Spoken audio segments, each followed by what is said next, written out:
to the man that Alan Greenspan said was probably the smartest man who ever held the office of president. From Hope, Arkansas, the leader, President Bill Clinton. Yes!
Mayor Deborah McCourt, thank you very much. I understand she's the first female mayor today.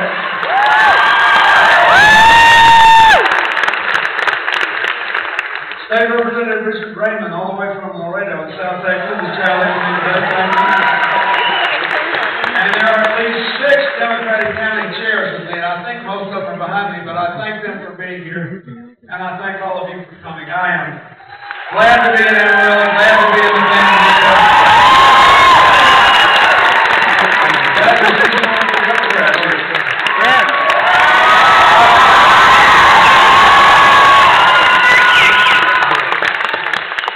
Ladies and gentlemen, I'm honored to be here on behalf of the Norris campaign.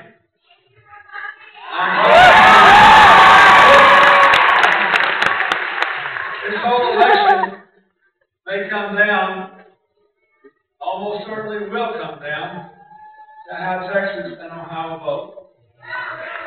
If you vote for her, I believe she'll win in Pennsylvania and go on to win the nomination. It's up to you. And the first thing I want to say to all of you who are here is I want to make sure you understand that as in so many other things, Texas is unique in its primary voting system. Because when all the people show up and you're going to have a record turnout, only 65% of the delegates will be selected. The other 35% will be selected on election night at 8,000 precinct conventions. So I want to urge all of you, at least those of you for Hillary, remember this. If you really want your vote to count, you don't want somebody to come in at nighttime and take away what you vote for in the daytime, which means you have to vote in the election, or if you vote early, keep the proof that you voted, and then show up at your local precinct convention at 7:15 that night. We're going to have a record turnout there too. And the only way you can fairly and justly allocate your delegates is if the precinct conventions reflect the will of the people the same way as voters do during the daytime. So I ask you to remember that this is the only time in your life you'll be able to vote twice in the same election without breaking the law, and I want you to do it.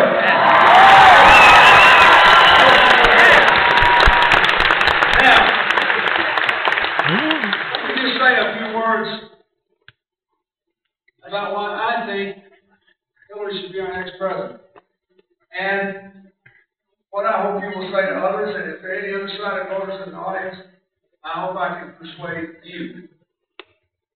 First, let me say that if I were asked to be here today on Hillary's behalf, but we've never been married, I've just known her all these years, knowing what I know about the demands of the presidency and its possibilities, about the deep, profound economic challenges we're facing and the big challenges we're facing around the world, I would be here for her in a heartbeat because I think she's the best candidate I've ever had a chance to support.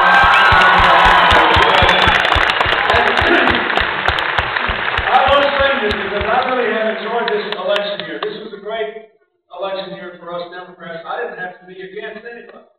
I like them all. I like Governor Richardson, your neighbor.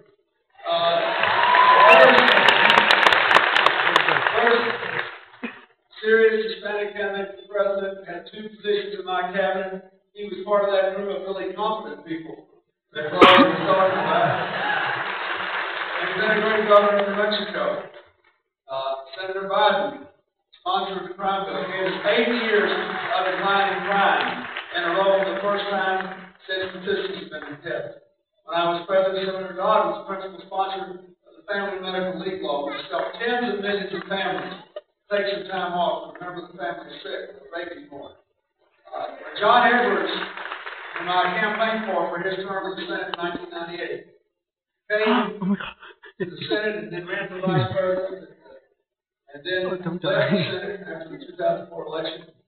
He went back home to North Carolina and set up that Institute of Poverty and began to study exactly how we can do more to help Americans work their way from poverty into the middle class. That's a big goal of this country, and I'm grateful to him for doing that. And we're ready to campaign tonight.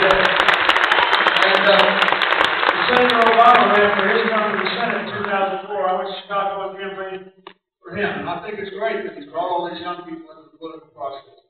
And if people are excited and want to be part of this, and that all of us feel now, I think, that we are on the verge of doing something historic.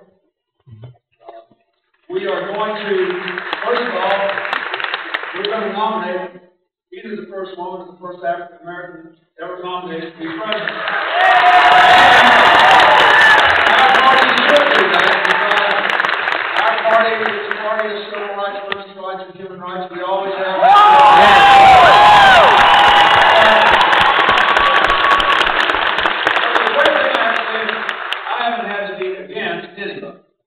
And that's good. All we have to do is to take a positive message to the American people and tell them how we're going to turn this country around, how we're going to get back on our feet, how we're going to go forward together into the future. But to do that, we have to pick the best president. The answer to that, I believe, is Hillary. I don't think it's